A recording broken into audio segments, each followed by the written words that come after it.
안녕하세요. 1인 원장 윤원장입니다.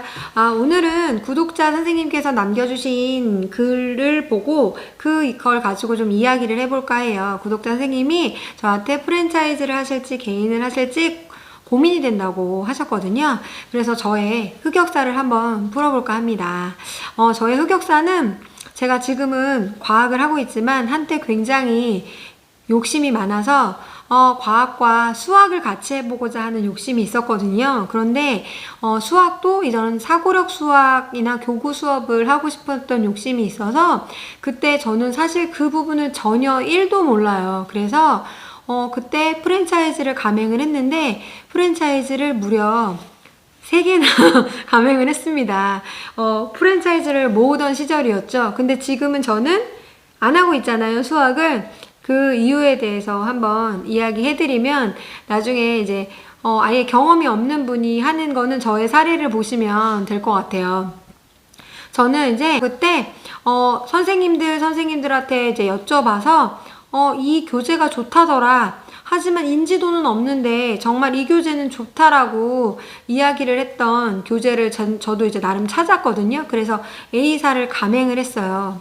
근데 제가 감행을 했던 이유는 뭐였냐면 제가 이런 부분에 경험치가 없었기 때문에 그런 부분에 이제 조금 도움을 받고자 프랜차이즈를 감행하게 된 거였는데 감행 후에 교육이나 이런 거가 있기는 했는데 기본 교육만을 받고서는 하기에는 좀 어려운 부분도 있었고 정말 막 멀리까지 1년 정도를 막 배우러 다녔었거든요. 근데 저는 제 수업을 하느라 그거를 할 틈이 없었어요. 근데 저도 잘 모르는데 그거를 또 와서 전달을 하려니까 전달하는 와중에 또 틀어지게 이 내용이 달라지는 경우도 있겠죠. 그래서 그런 부분들 때문에 어려움이 좀 있었어요. 그래서 감행을 한 곳에서 100% 책임을 져주진 않는다. 그리고 감행한 곳에서 자기가 이제 처음에 제가 감행을 하겠다라고 얘기했을 때는 그 다음날 바로 와서 정말 제가 감행을 하면 아이들을 정말 모아줄 것처럼 그렇게 얘기를 하셨어요. 비감행원은. 근데 비감행원은 정말 그렇게 얘기했지만 저에게 단 한 번도 책을 왜 많이 구매 안 하느냐, 아이들을 모으고 있냐 이런 걸 물어본 적도 없었습니다. 지금 아마 그거는 좀 시간이 많이 돼서 아마 책을 주문을 안 하면 감행 해지가 되거든요. 아마 해지가 됐을 것 같아요. 되게 오래됐으니까. 그러니까 그런 감행을 해주는 지사겠죠? 지사에서 다 책임져 준다라는 말은 믿지 않으시는 게 맞는 것 같아요. 그 다음에 제가 또 그래서 그 처음에 비사를 계약을 했었는데 그때는 사실은 저희 브랜드랑 똑같은 브랜드여서 이름이 똑같아야지 더 쉽겠지라고 생각했었는데 거기는 교구가 너무 없었어요. 교구를 다 따로 사야 되고 어떤 교구를 사야 되는지도 몰라서 A사를 또 감행을 하게 됐던 거였죠. 그런데 그러면 또 좀 스스로 어떻게 되겠지라고 했는데 그게 되지가 않더라고요.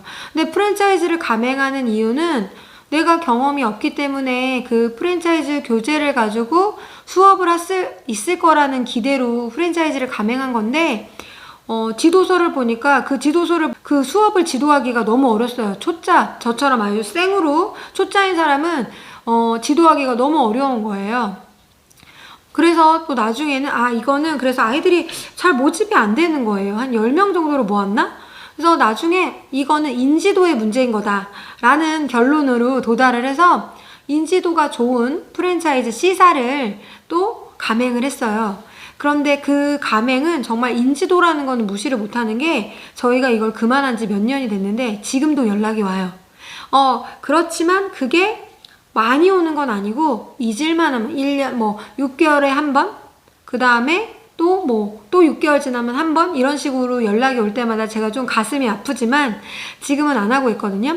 근데 인지도는 정말 무시할 수는 없는 것 같아요. 그래서 이왕이면 내가 들겠다, 감행을 하겠다라고 하면 인지도가 있는 거를 감행하는 거를 추천드려요. 그나마 연락이 오니까요. 그런데 인지도가 있는 감행원은 제가 A와 B를 비교했을 때 이 C는 조금 다른 게 교육이 나름 철저했어요. 교육이 나름 철저하다 보니까 강제성도 띠고 있었어요. 그런데 그 강제성 때문에 그걸 한 번이라도 더 살펴보게 되고 스스로 하게 되는 부분은 있었지만 그래도 어려웠어요. 근데 그러면서 아이들이 들어오면서 한 열 몇 명까지도 사실은 좀 모아지기는 했는데 점점 저는 자신이 없어지더라고요. 그래서 이거를 벌리는데 사실은, 그리고 제가 뭐 배우러도 다니고 그 부분에 대한 교구도 엄청 많이 사드렸거든요. 그래서 사실 1,000만 원 정도가 들었는데 지금은 다 정리해서 창고로 들어가 있습니다.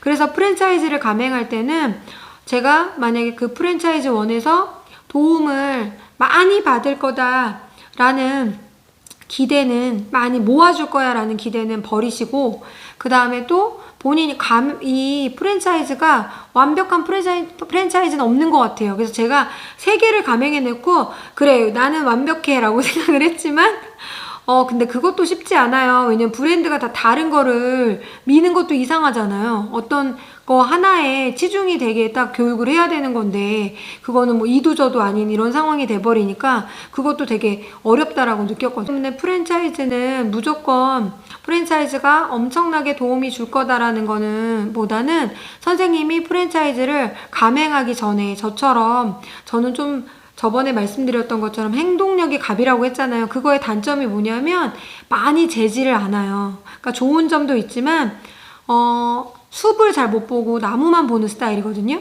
근데 좀 천천하게 보시고 그 다음에 감행을 하시면 저처럼 그런 실수는 안 하실 것 같아요.